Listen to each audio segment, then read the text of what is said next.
আমি অনেকগুলো প্রসঙ্গ এসছে, আমি ছোট ছোট আকারে বলি। দেখেন, অনাস্থা অবিশ্বাসের কোনো বিষয় নাই এখানে। হলো যে মাত্র আজকে 2 মাস হলো এই সরকারটি যে মানে বাংলাদেশকে সংস্কার করার জন্য, বাংলাদেশকে এগিয়ে নেওয়ার জন্য জনগণকে যে প্রতিশ্রুতি দিয়েছিল, আমাদের যে নির্বাচনী ইশতেহার ছিল এবং জন আকাঙ্ক্ষা বাস্তবায়নে এই সরকারটি নিরবচ্ছিন্নভাবে কাজ করে যাচ্ছে। ইতিমধ্যে 2 মাসের মধ্যে বাংলাদেশের ইতিহাসে কোনো সরকার এতগুলি পদক্ষেপ নিয়েছে কিনা, এটা আপনার বিচারের ভার আমি দর্শক এবং আপনাদের উপর ছেড়ে দিলাম। আপনি দেখেন, আমরা এই সরকারটি যাত্রা শুরু করার পরেই একটি বৈশ্বিক যুদ্ধের মধ্যে আমরা পড়েছি। এরপরে আমাদের প্রতিশ্রুতি ছিল নারীর ক্ষমতায়নের জন্য ফ্যামিলি কার্ড, সেই কাজটি শুরু হয়েছে। অলরেডি 37,567 জনকে দেওয়া হয়েছে। পয়লা বৈশাখে আমরা কৃষক কার্ড দিয়েছি। কৃষক কার্ড পাইলট প্রকল্প শুরু হয়েছে, সারা দেশে পর্যায়ক্রমিকভাবে দিবে।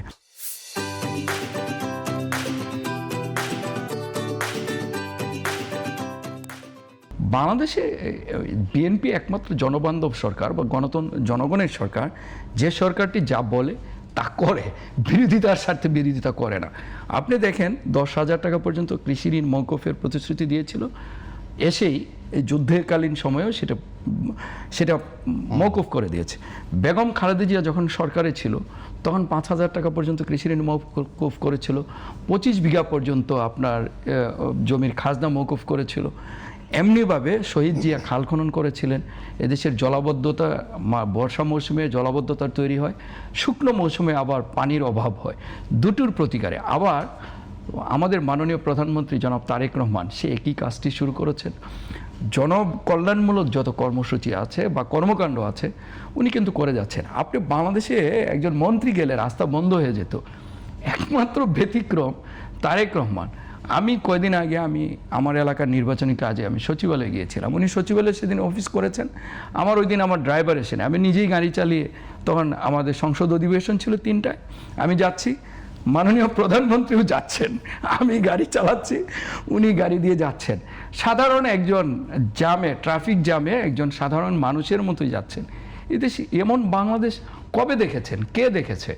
সুতরাং মানে এখন আমি এই যে এখন আপনার টকশোতে বাচ্চু ভাই, আমি একটুখানি আপনার সাথে কথা বলি। মানে এই উদ্যোগগুলো নিঃসন্দেহে সবার কাছে ভিন্ন একটা মাত্রা তৈরি করেছে, কিন্তু এইরকম কথাও আছে, বিরোধী পক্ষ থেকে এরকম কথাও আছে যে এই জনপ্রিয় সিদ্ধান্তগুলো বাস্তবায়নের মধ্য দিয়ে বা জনপ্রিয় কিছু পদক্ষেপ নেওয়ার মধ্য দিয়ে আসলে মূল যে স্পিরিটটা ছিল সেটিকে আড়াল করার একটা প্রচেষ্টা আছে বিরোধী পক্ষ থেকে। এটা জনগণ মনে করে না, আমি আপনাকে বলি বিরোধী পক্ষের কথা। বিরোধী পক্ষ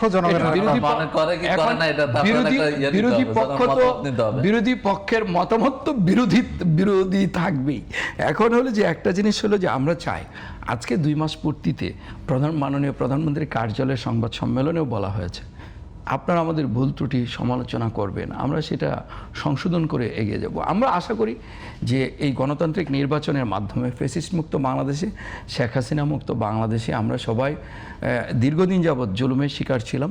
এখন একটা সুন্দর গণতান্ত্রিক নির্বাচনের মাধ্যমে সংসদে সরকারি দল, বিরোধী দল সবাই মিলে আমরা গণতন্ত্র চর্চা করব। দেশের যে গঠনমূলক যে বিষয়গুলো, যে জন আকাঙ্ক্ষামূলক যে কোনো বিষয়ে আমরা আলোচনা করব, সমালোচনা করব। কিন্তু আমরা অবাক বিষয়ে লক্ষ্য করেছি যে আপনার দেখেন, এখন এই মুহূর্তে আপনি যদি বলেন এই দেশের মানুষের জন আকাঙ্ক্ষা কী, আপনি যদি 10টা প্রায়োরিটি ঠিক করেন, 10টা প্রায়োরিটি বিরোধী দল যেসব বিষয়গুলি নিয়ে কথা বলছে তার মধ্যে একটাও আপনি খুঁজে পাবেন না।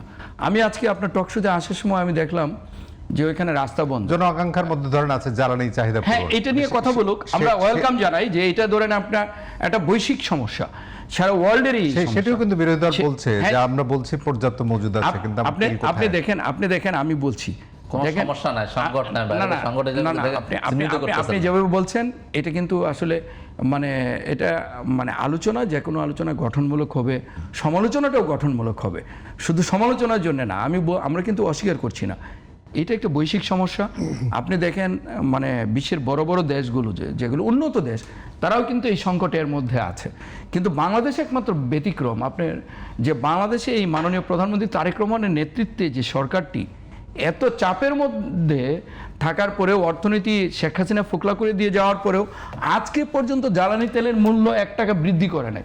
আপনি এই ক্রেডিটটা দিবেন না? আপনি কিন্তু বলবেন বাস্তবে ময়দানে কি হ্যাঁ, হচ্ছে?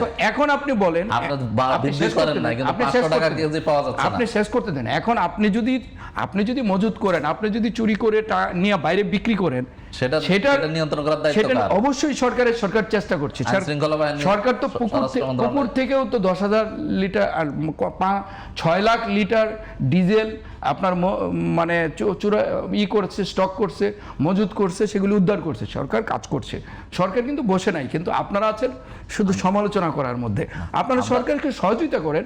মাত্র 2 মাস গিয়েছে, আপনি এটা 2 বছরও যায় নাই, কিন্তু আপনারা প্রথম দিনে আমরা যেটা দেখলাম সংসদে যেভাবে যুদ্ধ প্রথম দিনে তো আপনারা মনে হয়েছে যে সংসদে যেটা আপনারা লঙ্ঘন করলেন। দেখেন, সংসদ আর রাজপথ দুটো কিন্তু এক জিনিস না।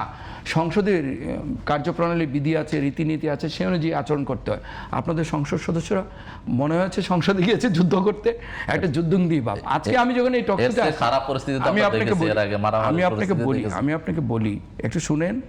আমি আজকে এই টকশোতে আসার সময় দেখলাম এই নাইটিঙ্গেল মোড়ে, বিজয় সরণি মোড়, রাস্তা বন্ধ। আপনাদের লোকজন দাঁড়িয়ে আছে, রাস্তা বন্ধ করে রেখেছে। কি আমি জানি না কি বিষয়, দেখলাম যে পুরো বিজয় সরণি থেকে আপনার পল্টন মোড় পর্যন্ত ওনাদের কয়েকজন কর্মী দাঁড়িয়ে আছে, কোনো জনগণ নাই। আপনারা রাস্তা বন্ধ করে আন্দোলন করছেন, কিসের জন্য আন্দোলন? সেটা আমি নিজেই জানি না, এই দেশের জনগণই এখন জানে না। দেখেন, আপনাদের আন্দোলন শুনেন, আপনাদের আন্দোলন এই বাইতুল মুকাররম, এই যে রাস্তা বন্ধ করা, এই পর্যন্ত জনগণ এখন আসলে আপনাদের এই আন্দোলনে বা আপনারা কি নিয়ে আন্দোলন করছেন, জনগণের কোনো মাথা ব্যথা নাই।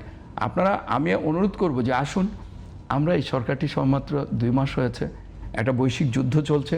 এই যুদ্ধ পরিস্থিতিতে আমরা যারা ফ্যাসিস্ট মুক্ত বাংলাদেশে গণতান্ত্রিক নির্বাচনের মাধ্যমে সরকারি বিরোধী দল উভয়ই আমরা সবাই মিলে একসাথে কাজ করি। যদি কোনো বিষয়ে আমাদের কোনো ভুল ত্রুটি থাকে, আপনারা কনস্ট্রাকটিভ গঠনমূলক সমালোচনা করবেন, আমরা শুদ্ধ সামনে এগিয়ে যাব।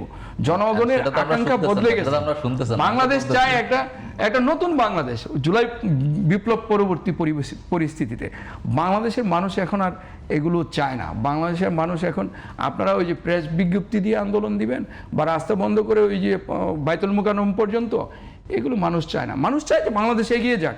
আর তো এখন তো শেখ হাসিনা নাই। এটা যেটা হবে, আমি বলি 30 সেকেন্ড শেষ করে দিই, প্রকারান্তরে যেটা হবে, আপনারা ফেসিবাদকে ইনভাইট করবেন বা ফেসিবাদকে ফিরে আসার একটা সুযোগ করে দিবেন। বাংলাদেশের মানুষকে এগিয়ে যাওয়ার পথ রুদ্ধ না করে আসুন আমরা সবাই মিলে একটা নতুন বাংলাদেশ বিনির্মাণ করি, যে বাংলাদেশ এদেশের জনগণ দেখতে চায়।